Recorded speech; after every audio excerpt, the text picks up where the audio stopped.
गुरु और माँ बाप, या मैं कहूं जितनी भी चीजें कड़वी हैं वो आपको बनाने के लिए आई हैं, जितनी भी चीजें मीठी हैं वो आपको इस्तेमाल कर रही हैं। माँ बाप क्या बोलते हैं कि भैया सारा काम हम कर लेंगे, आप बैठ के पढ़िए, बाहर नहीं निकलना है। लेकिन जो पड़ोस में अंकल आंटी रहते हैं वो कहेंगे अरे यार केक लाए थे, तुम अगर थोड़ा सा केक खा लेते, बेटा मेरी सब्जी ला देते, टमाटर ला देते।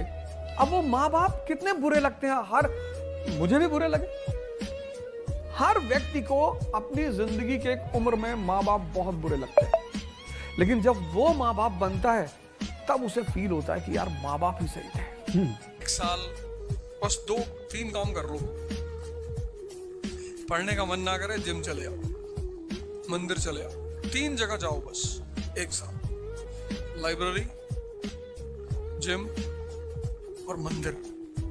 मतलब तुम लिख लो अपने डायरी में कि तीसरा चौथा कोई काम करना ही नहीं एक साल।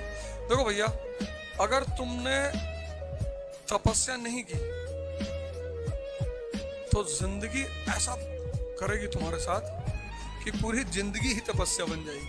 अगर तुमने तपस्या नहीं की तो जिंदगी ऐसा करेगी तुम्हारे साथ कि पूरी जिंदगी ही तपस्या बन जाएगी।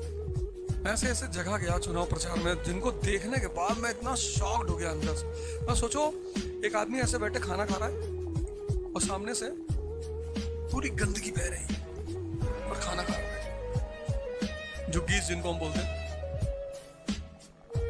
मैंने फाइनेंशियल क्राइसिस देखी है पर इस तरह चीजें नहीं देखी मैंने कभी। मतलब वहां आदमी रह कैसे रहा है, ये बड़ी सरप्राइजिंग बात है। अभी इंटरेस्ट नहीं था और मेरे पिताजी मुझसे कहते भी थे शुरू से कि पढ़ के कोई कुछ कर नहीं पाया जी। तो उन्होंने मुझसे वो हमेशा कहते थे, इसी बात पे मतलब मेरी माता पिता जी में बड़ा हमेशा से तनाव भी रहा।